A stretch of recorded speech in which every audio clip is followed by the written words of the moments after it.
Hello friends, और आप सभी को बहुत बहुत बधाई जो आप अपने कीमती समय निकाले हैं यहाँ के लिए। ठीक है, तो आजकल के ज़माने में क्या है कि अंग्रेजी जो है वो बच्चा पढ़ना ही नहीं चाहता। रीज़न ये है पढ़ना पढ़ने का कि उसमें खास प्रॉब्लम ये होती है कि उसे रटना पड़ता है। हर वो चीज़ को वो रटता है, जैसे कि डिफिनेशन हो गया है या फिर उसके टाइप हो गए या फिर उसके एप्लीकेशन हो गए, वो सारी चीज़ों को रटता है। तो आप रटे क्यों? अब तो समझदार है, डिजिटल जमाना चल रहा है, आप स्मार्टफोन रखते हैं तो स्मार्ट दिमाग लगाइए ना। क्यों रटे हो जब आपकी कैपेसिटी समझने की है? तो बिल्कुल आपको रटने की जरूरत नहीं है। आज मैं आपको ग्रामर में सबसे बेहतर टाइप बताने वाला हूं जो शायद आप जानते हैं। ठीक है, आज मैं आपको बताने वाला हूं सेंटेंस। क्या बताने वाला हूं? सेंटेंस बताने वाला हूं। हाँ बिल्कुल, मुझे पता है कि आपको पता है सेंटेंस। ठीक है, जैसे आज मैं आपको बताने वाला हूं सेंटेंस। इस सेंटेंस में अगर आप देखें तो इस सेंटेंस में सबसे पहले हम बात करेंगे सब्जेक्ट की। किस चीज के बारे में बात करेंगे? सब्जेक्ट के। ठीक है, इसके आगे नेक्स्ट वीडियो में हम बात करेंगे कि सेंटेंस क्या होता है, लेकिन फर्स्ट ऑफ ऑल हम बात करेंगे कि सर सब्जेक्ट क्या होता है। जैसा कि आप सभी को पता है कि सब्जेक्ट का हिंदी जो होता है वो कर्ता होता है। कर्ता न जाने बच्चा लोग जो है उसको किस किस तरीके से डिफिनेशन बहुत बड़ा लंबा करके याद करके रखा है। क्यों हम लंबा याद करें? आपको लंबा याद नहीं करना। आप एक कॉन्सेप्ट समझिए और उस कॉन्सेप्ट से हम सब्जेक्ट को पकड़ सकते हैं। किस अनुसार से पकड़ सकते हैं? वैसे मैं आपको डेफिनेशन की और भी ले चलूंगा, लेकिन सबसे पहले हम समझते हैं कि आखिर हम सब्जेक्ट को एक ही लाइन में कैसे समझेंगे। तो देखिए, जैसे सब्जेक्ट को समझने के लिए हमें एक सेंटेंस लिखना पड़ेगा, और वो सेंटेंस चलिए मैं आपको लिख के देता हूं। जैसे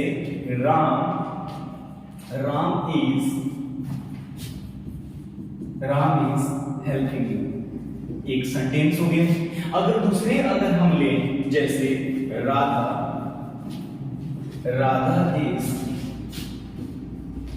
कुकिंग फूड। क्या हो गया? Radha is cooking food. ये दो प्रकार के हमारे पास में सेंटेंस है, और दोनों में आपको पता है, बिल्कुल आपको पता है, जैसा कि आप बता पा रहे हैं कि सर ये जो है शुरू वाला, यही तो सर सब्जेक्ट का, सेंटेंस का सब्जेक्ट। बिल्कुल आपका जो कहने का मतलब है वो बिल्कुल सटीकता है इसमें। यही क्या है? सब्जेक्ट है। लेकिन क्या सब्जेक्ट को सिर्फ ऐसे पकड़ा जा सकता है कि जो शुरू में हो वो सब्जेक्ट हो? जो शुरू में हो वो सब्जेक्ट ऐसे तो नहीं पकड़ा जा सकता है। क्या ऐसे रिकॉग्नाइज करने का तरीका तो नहीं हुआ? तो अगर मेरे आप माने तो सबसे पहले कोई सेंटेंस में आपको पहले नंबर वर्ब देखना है। क्या देखना है? वर्ब देखना है। अगर आप वर्ब देख ले, इसे व से ही उच्चारण किया जाता है, भ से उच्चारण नहीं किया जाता है। जैसे बड़े अच्छे शब्दों में लोग कहते हैं, जैसे वॉल्यूम बढ़ाने से, वॉल्यूम नहीं होता है, वॉल्यूम होता है। ठीक है, जैसे वैन होता है, वैन नहीं होता, वैन होता है। ठीक है, तो इसी प्रकार से एक बहुत ही खूबसूरत शैम्पू है जिसमें आप सभी यूज भी करते हैं, उसका नाम है भाटिका। भाटिका नहीं सर, वाटिका है। इसका मतलब ये है कि हम ही का उच्चारण व से करेंगे, भ से नहीं करेंगे, जिसकी वजह से हम कोई भी सेंटेंस में सबसे पहले वर्ब देखेंगे कि वर्ब कहां है, where the place of verb in the sentence, that देखेंगे वो कि कहां पे। ठीक है, तो सबसे पहले हम चिंतते हैं कि वर्ब कैसे रिकॉग्नाइज किया जाता है। देखिए, आपको समझ में आना चाहिए कि वर्ब के लिए सबसे बड़ी बात है कि जिस सेंटेंस में नाना और नानी भेंट हो जाए। बिल्कुल सही समझ रहे हैं, इसमें हंसने की कोई बात नहीं है। ठीक है, नाना और नानी जहां भी आपको मिले वो क्या हो जाएगा? वर्ब हो जाएगा। अब तो वही बात हो गई ना सर कि नाना नानी मिल जाएंगे तो सब वर्ब हो जाएगा। बिल्कुल वर्ब हो जाएगा। ठीक है, जैसे मैं आपसे कहूं ये राम है, तो राम में क्या आपको मिलता है? न, नानी नहीं मिलता है, इसका मतलब वर्ब नहीं है। ठीक है, और इज मतलब होता है, इसमें भी हमारा नाना नहीं मिल रहा है, इसका मतलब ये भी वर्ब नहीं है। अब देखिए, हेल्पिंग है, हेल्पिंग में होता है मदद करना। क्या होता है? मदद करना। अब बिल्कुल नाना जी है यहाँ पे, इसका मतलब यही वर्ब है। हम बहुत आसान तरीका से वर्ब को चिन सकते हैं कि जिस सेंटेंस में उसका जो हिंदी है नाना नीनी आ रहा है तो हमारा वर्ब कहलाता है। ठीक है, इसमें भी अगर आप देखें तो राधा में कोई भी नाना नीनी नहीं आ रहा है। इसमें अगर इसमें देखिए यहाँ पे भी नाना नीनी नहीं है। कुकिंग में अगर देखें तो कुकिंग मतलब होता है, कुक मतलब होता है खाना पकाना, तो बिल्कुल यहाँ पे मिल रहा है। इसका मतलब ये हमारा क्या है, वर्ब है। अब बोलेगा सर अभी तो आप सेंटेंस का सब्जेक्ट बता रहे हैं, अब वर्ब चिन्हने के लिए बताएं। बिल्कुल हम आ रहे हैं वहां पे, तो आपको वर्ब चिन्हना आना चाहिए। तो उस चिन्हने का तरीका ये है कि सबसे पहले आप देखें कि सेंटेंस के किस भाग में नाना नीनी आ रहे हैं। जहां पे नाना नीनी आएंगे आप आंख बंद करके उस वर्ड को आप वर्ब का नाम दे दें। आगे मैं बताऊंगा कि वर्ब कितने प्रकार के होते हैं, इनके से कितने टाइप होते हैं, एप्लीकेशन में कौन कौन से वर्ब होते हैं वो मैं आगे बताऊंगा। ठीक है, लेकिन फिलहाल तो हम वर्ब को चिन्ह लिए। कैसे चिन्ह लिए वर्ब को? वर्ब को चिन्हने का तरीका यही था कि नाना नीनी मिलेगा वो सेंटेंस में हमारा वर्ब हो जाएगा। अब सर नाना नीनी आ गया तो इसका क्या ताल्लुक होता है सब्जेक्ट से? तो देखिए जहां कभी भी आपको वर्ब मिल जाए, चिन्ह पाए, वहां से आपको दो सवाल करने हैं। कितने सवाल करने हैं? दो सवाल करने हैं। जैसे हम दो और हमारे दो, तीसरा नहीं होना चाहिए। ये प्राइम मिनिस्टर जो है बार बार आदेश देते हैं। कितने होने चाहिए? हम और हम एक और ना, हम दो और हमारे दो। इसी प्रकार से आपको वर्ब से दो ही सवाल करने, तीसरा करना ही नहीं है। तो दो सवाल आप कीजिएगा। कौन कौन से सवाल कीजिएगा? एक वर्ड लगा के सवाल कीजिएगा और एक हु लगा के सवाल कीजिएगा। अब सर दोनों का मतलब क्या होगा? सर वर्ब से आप दो ही सवाल पूछने के लिए क्यों बोल रहे हैं? तो वर्ब से दो सवाल इसलिए पूछने के लिए बोल रहे हैं क्योंकि एक से हमारा सब्जेक्ट क्वालिफाई हो जाता है। जैसे आप इससे कहें कुक माने क्या होता है? खाना पकाना। तो इसका मतलब है हु मतलब क्या आता है? कौन। तो कौन खाना पका रही है भाई? तो राधा खाना पका रही है। इसका मतलब सब्जेक्ट पता हो गया। ठीक है, तो इतने आसान तरीके से बिना रटे आप समझ सकते हैं कि सर हम सब्जेक्ट को इस प्रकार से चिन्ह सकते हैं। दूसरे वाले में अगर आप मनन करें तो उसमें हेल्प है, यहाँ पे आपका मदद करना, इसका मतलब ये वर्ब है। और यहाँ से हम एक सवाल पूछ रहे हैं, क्या लगा के? हु लगा के, कि कौन मदद कर रहा है? तो राम मदद कर रहा है। इसका मतलब राम क्या है? सब्जेक्ट। अब दूसरा सवाल आते हैं कि सर आप वर्ड भी तो लिखे हैं, इसका क्या अर्थ होता है? तो इसका अर्थ जो होता है वह मतलब ऑब्जेक्ट चिन्हने के लिए होता है। जैसे कि वर्ड मतलब क्या, तो क्या पका रहा है? तो भोजन पका रहा है। इसका मतलब हमारे ये ऑब्जेक्ट है। इसको और डीपली में कहां पढ़ेंगे? तो जब मैं आपका वर्ब चैप्टर शुरू करूंगा वहां पे और डीपली में आपको बताऊंगा। तो फिलहाल सब्जेक्ट हम कैसे चिन्हेंगे? तो सब्जेक्ट ऐसे चिन्हेंगे कि पहले नंबर हम वर्ब चिन्हेंगे, और वर्ब चिन्हने का सबसे आसान तरीका यही है कि आपको उस सवाल में नाना नीनी देखना होगा। ठीक है, जहां पे नाना नीनी आएंगे उससे हम एक सवाल करेंगे, हु लगा के अगर उस सवाल का आंसर सटीकता पूर्वक मिलता है तो हमारा सब्जेक्ट हो जाएगा। जैसे अगर हम बात करें कि आई वेक्स यू, मैं आपको तंग करता हूं, तो ये हमारा तंग करना नाना नीनी आ गया। इसका मतलब सर ये हमारा वर्ब हो गया। और इससे हमको एक सवाल करना है जो हु लगा के करना है, और इसका हिंदी होता है कौन। मतलब कि कौन तंग करता है? तो मैं तंग करता हूं। इसका मतलब दे सकते हैं। ये हो गया खाटी मेथड जो सर आप तरीके से सीखिए। कोनो डेफिनेशन याद करने की जरूरत नहीं है, एक कॉन्सेप्ट की मदद से हम सब्जेक्ट को चिन्हिए। अब आप बचपन से लेके आज तक यही डेफिनेशन को रटते आए हैं। जैसा कि आप देख पा रहे हैं ये आपका डेफिनेशन हुआ सब्जेक्ट का। चलिए इसको भी देख लेते हैं। कहते हैं कि द सब्जेक्ट, सब्जेक्ट क्या है? ठीक है, वो सब्जेक्ट जरा हम देखेंगे। देखिए कहते हैं कि the subject is the part of the sentence. ठीक है, क्या कहते हैं कि जो सब्जेक्ट है, जो करता है, ये पार्ट होता है, भाग है। किसका भाग है भाई? तो ऑफ द सेंटेंस, एक वाक्य का एक अंग है। ठीक है, कौन? सब्जेक्ट। दैट जो टॉक्स अबाउट, जो टॉक्स करता है, बात करता है। किसके बारे में बात करता है? टॉक्स अबाउट, कहते हैं कि जो बारे में बात करता है। किसके बारे में? तो नाउन के बारे में बात करता है। ठीक है, विच रेफर्स जो स्पष्टीकरण करता है, जो स्पष्टीकरण करता है टू द पर्सन और थिंग। टू द पर्सन कहने का मतलब कोई भी व्यक्ति से संबंधित है, और थिंग कहने का मतलब है कि कोई वस्तु से। आप हमेशा नहीं कंफ्यूज होइएगा। देखिए, ये थिंक मतलब होता है सोचना, और ये थिंग मतलब होता है वस्तु।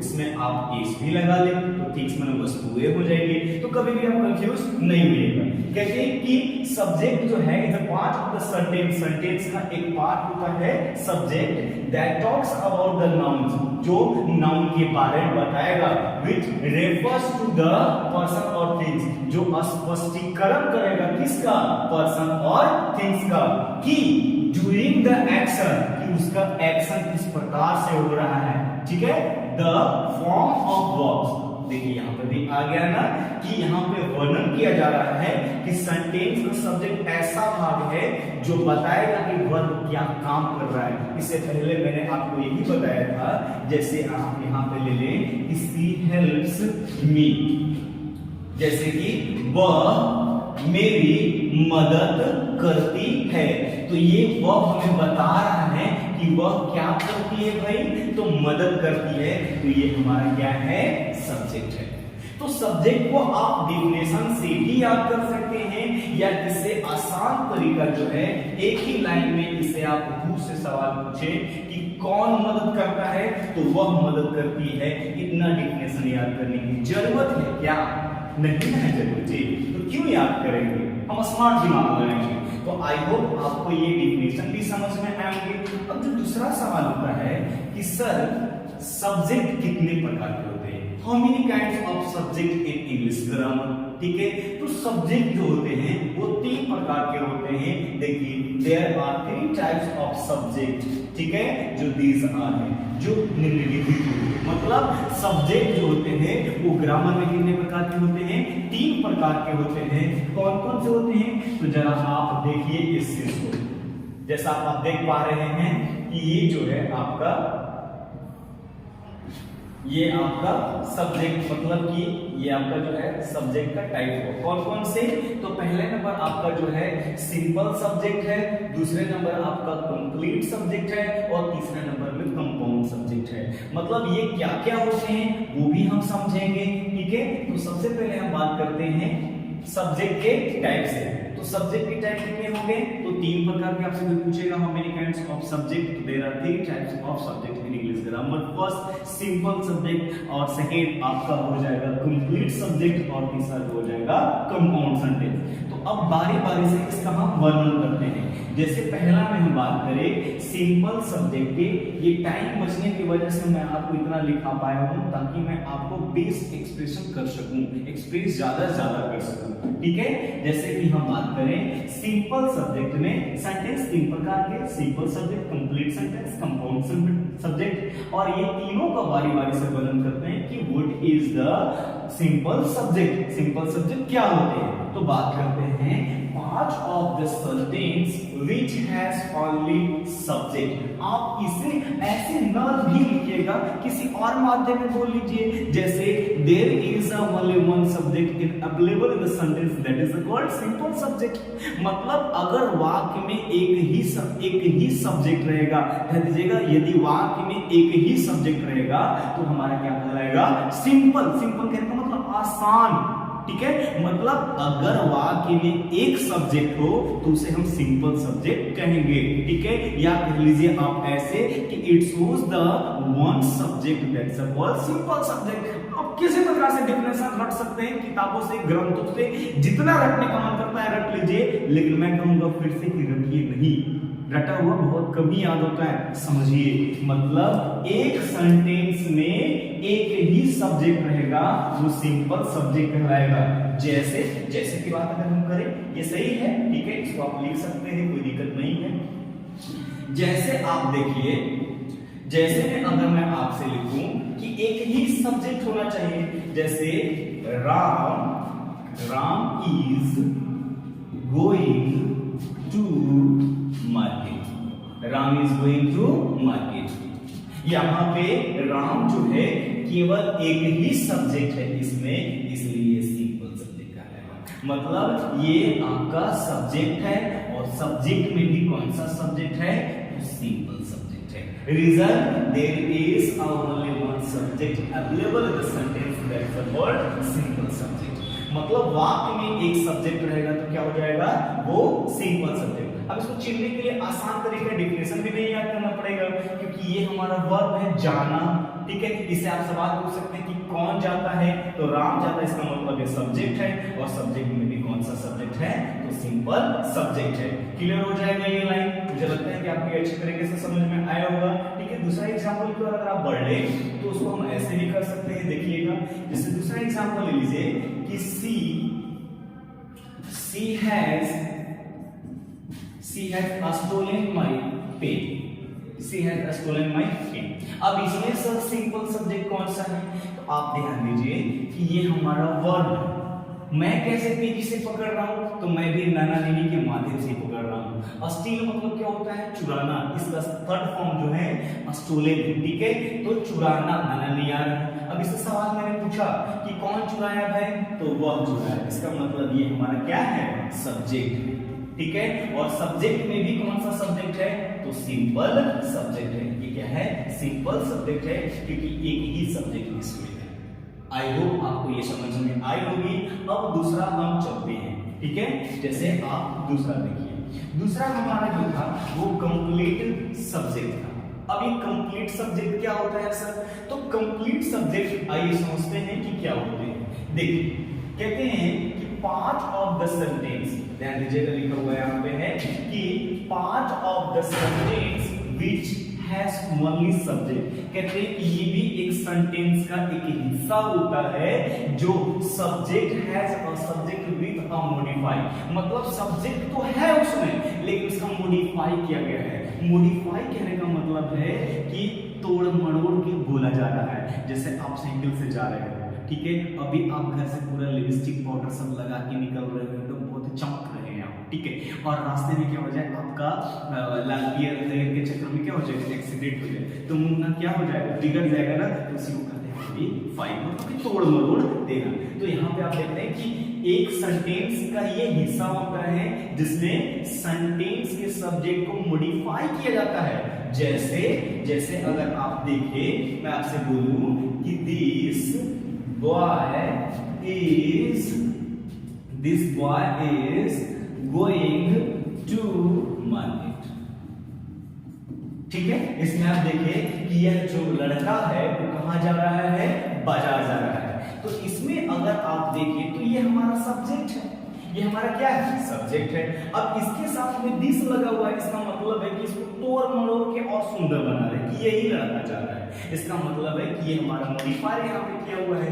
तो अगर आपके सब्जेक्ट के साथ में कुछ लगा हुआ हो, जैसे ओल्ड लगा हो, माई लगा हो, या कुछ भी लगा हो सब्जेक्ट के साथ में, वही तो मॉडिफाई कहलाता है, ठीक है। जैसे this boy is going to market, यह लड़का जो है बाजार जा रहा है, तो ये हमारा टोटल सब्जेक्ट हुआ। और ये टोटल सब्जेक्ट में इसके साथ यहाँ पे दिस लगा हुआ है जो मॉडिफायर का काम कर रहा है, इसलिए यहाँ पे क्या कहा जाएगा, कंप्लीट सब्जेक्ट कहा जाएगा, ठीक है। जैसे हम कहें कि माय हाउस इज बिग, मेरा जो घर है वो बड़ा है, ठीक है, या फिर कहें आई हैव माय हाउस, ठीक है, आई हैव माय हाउस, मेरे पास एक घोड़ा है, तो उसमें आई केवल सिंपल सब्जेक्ट होगा, न कि कंप्लीट सेंटेंस होगा, कंप्लीट सब्जेक्ट होगा, ठीक है। कंप्लीट सब्जेक्ट के लिए क्या चाहिए, उसमें मॉडिफायर चाहिए। तो आई होप आपको ये समझ में आया होगा, ठीक है। जैसे ओल्ड मैन भी यहाँ पे लग सकता है, क्योंकि मैन के साथ में ओल्ड लगा है, इसका मतलब है कि इसके बारे में वर्णन करेगा ये, ठीक है।